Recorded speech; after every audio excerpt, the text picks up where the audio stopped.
Hyde is feeling nervous. He was asked to be the teacher for the School of the Prophets and to teach religion, scriptures, history, geology, geography, science, and government, all by faith.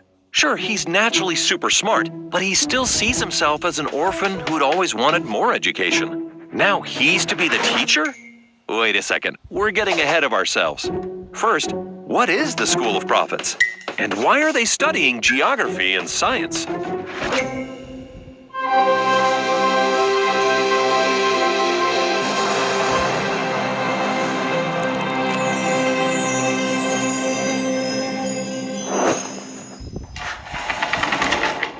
Now, Orson Hyde lost both of his parents early in life and didn't have many opportunities for schooling.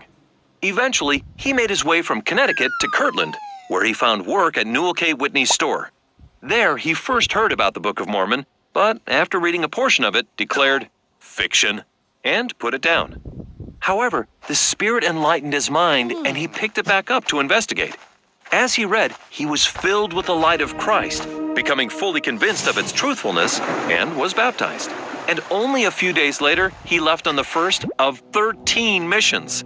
How would you like to serve that many? Gifted with learning languages, he served abroad, including in Europe and the Holy Land. In fact, in January of 1832, the prophet Joseph Smith gave Orson a blessing with the unusual prophecy, "In due time thou shalt go to Jerusalem to prepare the way and greatly facilitate the gathering of that people." 9 years later, he was called on a mission to Jerusalem and dedicated the Holy Land for the returning of the Jews.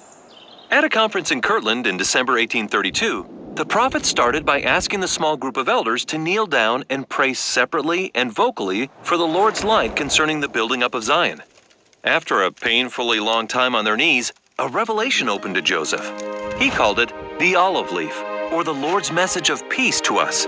It's a beautiful message that contrasted with the heartfelt turmoil he had felt just days earlier from Section 87's prophecy about the Civil War.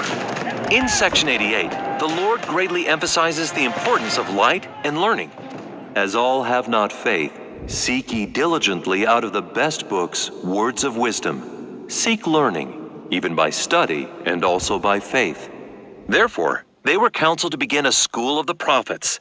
And so, for the first time, the church began formal educational and spiritual instruction, with 18 elders meeting daily in the upstairs room of the Whitney store, with meetings, discussions, learning, and remarkable spiritual experiences. And following the Lord's counsel, they studied everything, and I mean everything, including math, geography, science, and Hebrew. This focus on study and faith took hold, eventually leading Parley P. Pratt to start another school of the prophets in Missouri.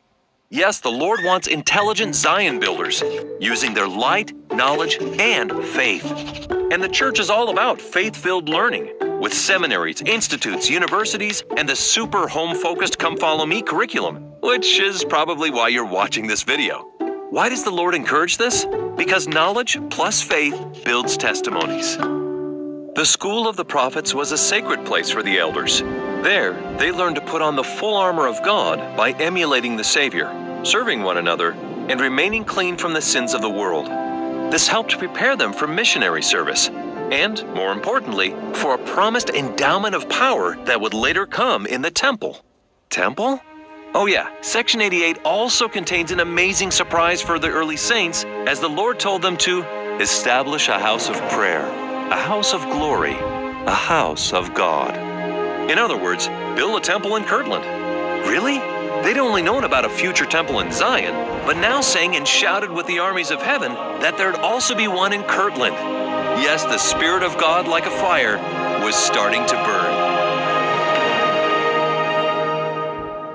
Speaking of firelight, when you go camping, do you pack a flashlight to help you see in the dark? Of course. But do you also pack a flash dark? Something to take away the light? No. That doesn't even make sense. Well, Section 88 teaches Christ is the light of truth. His light shines in darkness and gives light and knowledge to all things. Satan, on the other hand, can only cast shadows on our faith. He can't take away the light unless we let him. Christ, however, can shine his light on our soul at any time, even when we're in darkness. We experience his light through obedience. Maybe commandments should be called enablements, because it's through obeying them that we're enabled to receive more light, intelligence, and ultimately celestial happiness. Okay, while Orson Hyde's teaching in the School of the Prophets is great, they have a smelly problem. We'll learn what it was next time. We hope you enjoyed this presentation.